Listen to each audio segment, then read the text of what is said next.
இணைந்திருக்கின்றோம். இன்றைய வணக்கம் தமிழிலே இன்றைய தலைப்பு பகுதியூடாக இன்றைய நாளில் நாங்கள் என்ன விடயத்தை பேச போறோம் என்றால், இந்த பிரதமர் ஹரணி அமரசூரி அவர்கள் சொல்லி இருக்கின்ற கல்வி சீர்திருத்த கொள்கை மற்றும் ஜனாதிபதி அவர்கள் நேற்று முன்தினம் பாராளுமன்றத்திலே ஆற்றிய இந்த தனியார் கல்வி நிலையங்கள் தொடர்பான உரைகள் சம்பந்தப்பட்ட விடயங்களிலே எங்களுடைய நாட்டிலே கல்வி சீர்திருத்தம் என்பது கட்டாயம் தேவைப்பாடான ஒன்றாக இருக்கிறது என்பதை நாமும் பெற்றோர்களும் சமூகமும் உணர்ந்து கொள்ள வேண்டும் என்கிற ஒரு விடயம் இங்கே உணரப்பட்டிருக்கிறது. இந்த விடயத்தை கொஞ்சம் சொல்லலாமே என்கிற ஒரு விடயத்தை நாங்கள் எடுத்திருக்கின்றோம். அதாவது குறிப்பாக இன்றைய காலகட்டத்திலே கல்வி முறைமை என்பது இந்த நாங்கள் கற்றுவிட்டு ரோபோக்கள் போன்றே செயற்படுகின்ற ஒரு முறைமை தான் இருக்கிறது. அதாவது கற்றதை அப்படியே வெளிப்படுத்துபவர்களாகவே மட்டுமே இருக்கிறோம். சுய சிந்தனைக்கான அல்லது சுய வெளிப்படுத்தலுக்கான நேரம் பிள்ளைகளுக்கு இல்லை என்கிற ஒரு குறைபாடை ஜனாதிபதி சொல்லியிருந்தார். அதாவது காலை 4 மணிக்கு இன்றைய காலகட்டங்களிலே பல தனியார் கல்வி நிலையங்கள் ஆரம்பிப்பதற்கான நிலைப்பாட்டிலே இருக்கின்றன. அதாவது காலை ஒரு 6 மணி 7 மணி என்றாலே மாணவர்கள் முதலிலே பாடசாலைக்கு செல்வதற்கு முதல் இப்பொழுது தனியார் கல்வி நிலையங்களைத்தான் நாடி செல்கிறார்கள். அதில் எதுவித தப்பும் இல்லை, அவர் சொல்லியிருக்க தப்பு இல்லை. ஆனால் நாங்கள் அதற்கான முக்கியத்துவத்தை மட்டுமே அப்படியே கொடுத்து விட முடியாது.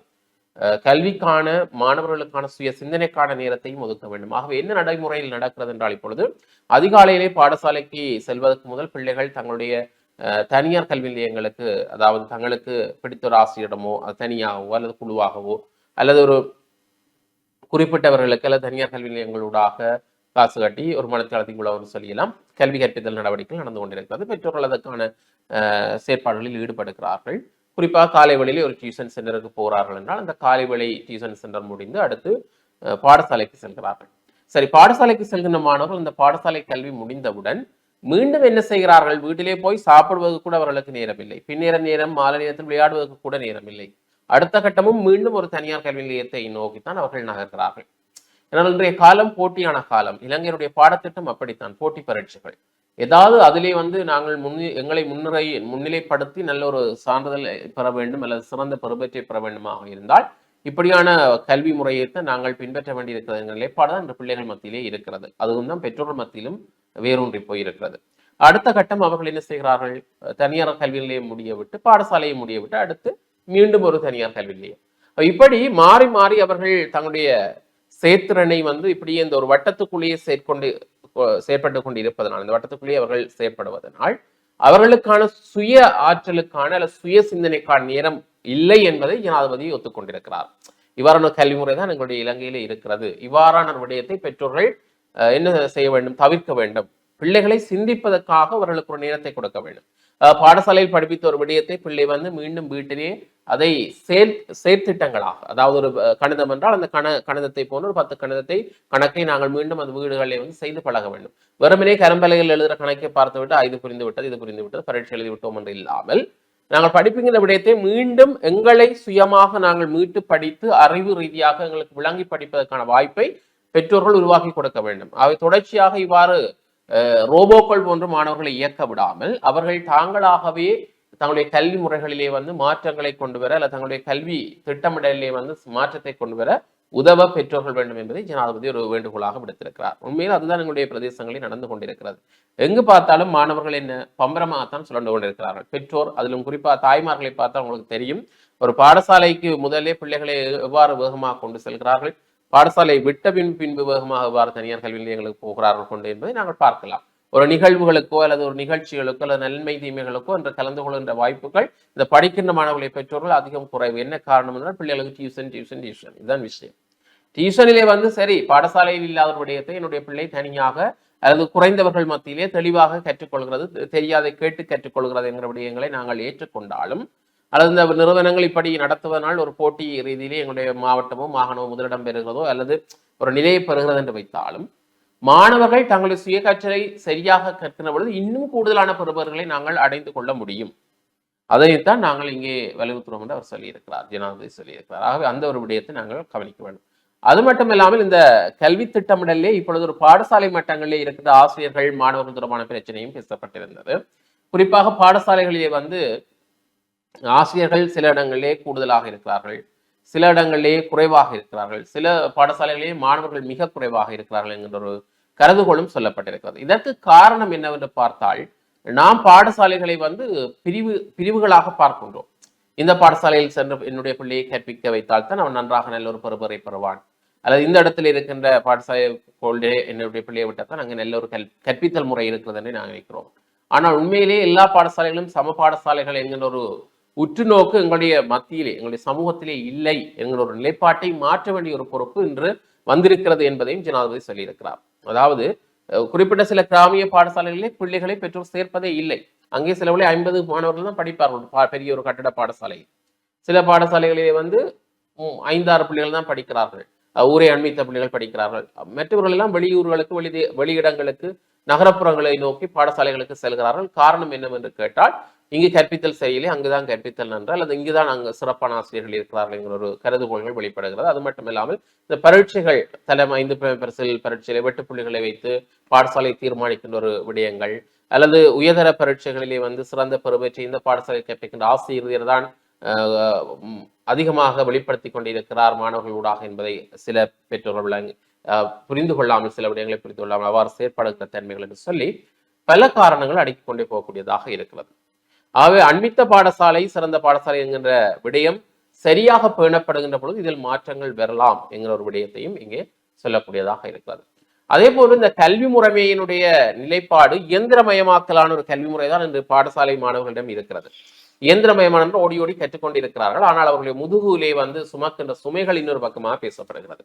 சுமை தாங்கிகளாக மாணவர்கள் மாறிக்கொண்டிருக்கிறார்கள். இந்த சுமைகளை குறைக்க வேண்டியவர்களாக நாங்கள் இருக்கிறோம் என்கிறதை பெற்றோர்கள் உணர்ந்து கொள்ள வேண்டும். அதே போன்று பாடத்திட்டம் உணர்ந்து கொள்ள வேண்டும், அரசாங்கம் உணர்ந்து கொள்ள வேண்டும் என்கிற ஒரு கொள்கை இருக்கிறது.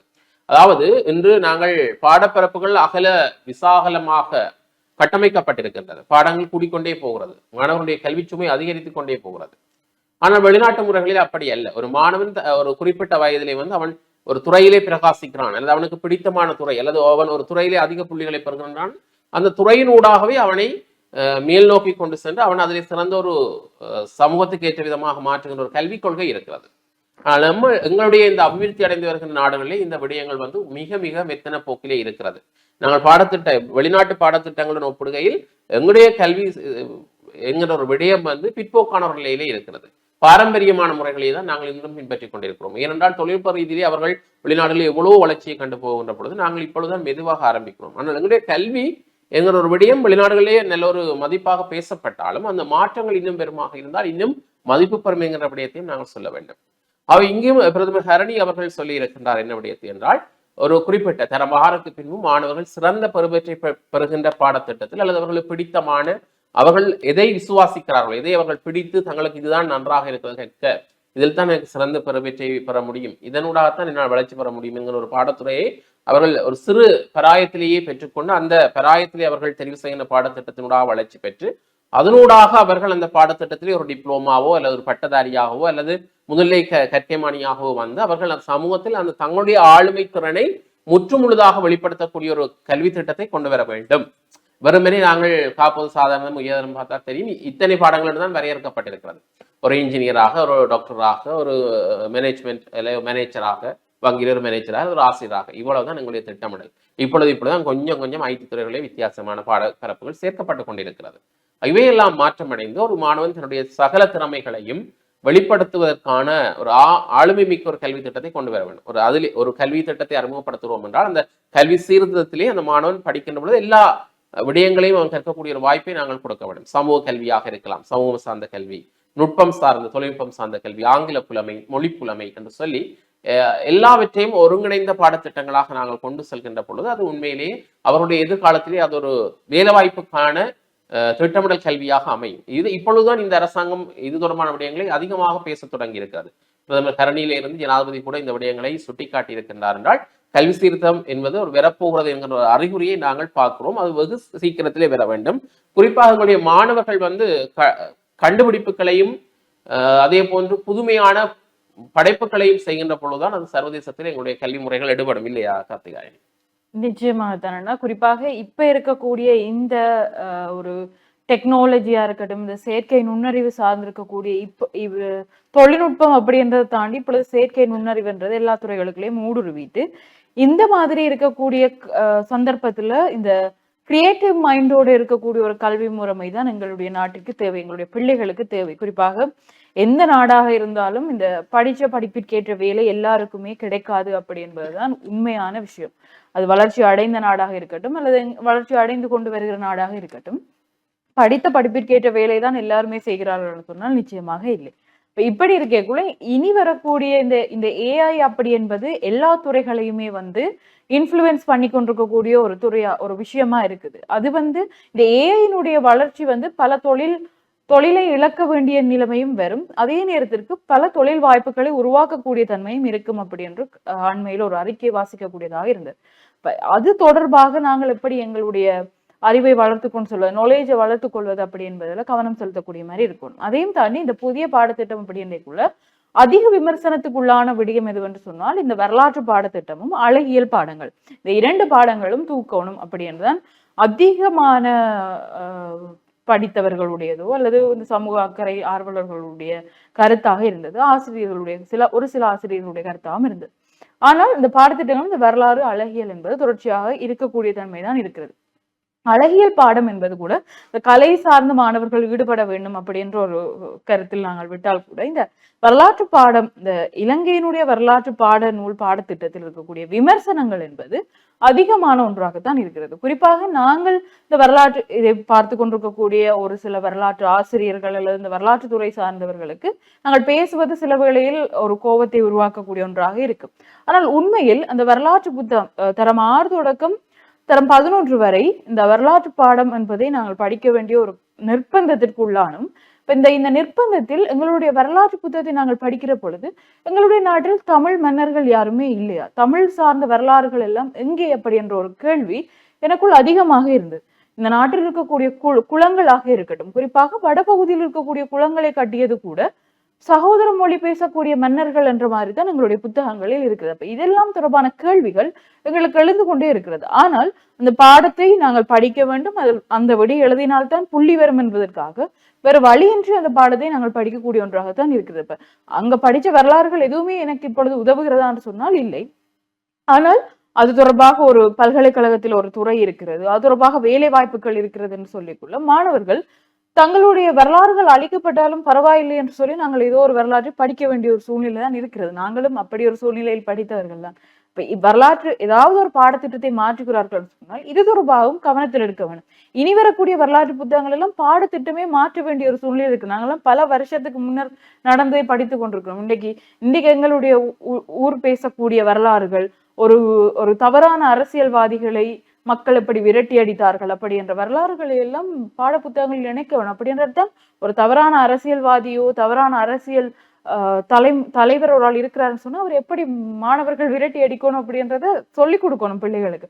இப்ப பல வரலாறுகளை எல்லாம் மறைத்து நாங்கள் தேவையில்லாத வரலாறுகளை படித்திருக்கிறோம் என்பது ஒரு மனக்கசப்பான விஷயம். அதையும் கருத்தில் எடுத்துக்கொண்டால் நல்லம். குறிப்பாக இந்த 2 பாடங்கள் தொடர்பான விமர்சனம் என்பது அதிகமாக இருந்ததை பார்க்கக்கூடியதாக இருந்தது. அண்ணா, உண்மையிலே அதான் இது எங்களுடைய கல்வி திட்டமிடல் என்பது இன்னும் மாறுபட்ட ரீதியிலே சீர்திருத்தங்கள் அடைய வேண்டும் என்பதற்கான முன்மொழிவுகள் தான் இப்பொழுது முன்வைக்கப்பட்டு கொண்டிருக்கிறது. ஆகவே இதுவும் ஒரு முன்மொழிவு தான். ஏனென்றால் வரலாற்று பாடம் என்பது நாங்கள் வரலாறை அறிந்து கொள்வதற்கான ஒரு பாடம் தான். அதிலே நாங்கள் தேவையான விடயங்களை எடுத்துக்கொண்டால் மட்டும் போதும். அல்லது எங்களுடைய கல்வி சீர்திருத்தத்திலே இது மாற்றம் பெற வேண்டிய ஒரு விடயமாகவும் சொல்லப்பட்டு கூட தான் இருக்கிறது பெற்றோர்கள் மத்தியில் கூடுதலாக. இந்த மாற்றங்கள் எதை நோக்கி நகர்கிறது என்று பார்த்தால் இந்த கல்வி சீர்திருத்தம் என்பது எதிர்கால பிள்ளைகளுடைய வேலை வாய்ப்புக்காகவும் எதிர்காலத்தில் அவர்கள் வேறு வேறு இடங்களிலே சென்று தேர்ச்சி அடையக்கூடிய விதத்திலே இந்த கல்வி சீர்திருத்த முறைகள் அமைய வேண்டும் என்பதுதான் எங்களுடைய எதிர்பார்ப்பாகவும் இருக்கிறது. ஆகவே இதை புரிந்து கொண்டு அதன்படி நடந்தாலே நாங்கள் பல மாற்றங்களை எதிர்கொள்ளலாம் என்று சொல்லிக்கொண்டு நாங்களும் நிகழ்ச்சியிலிருந்து விடைபெற போகிறோம். மீண்டும் மற்றும் ஒரு நிகழ்ச்சியோட சந்திக்கும் முறை விடைபெறும் நாங்கள் குணம் மற்றும் நன்றி.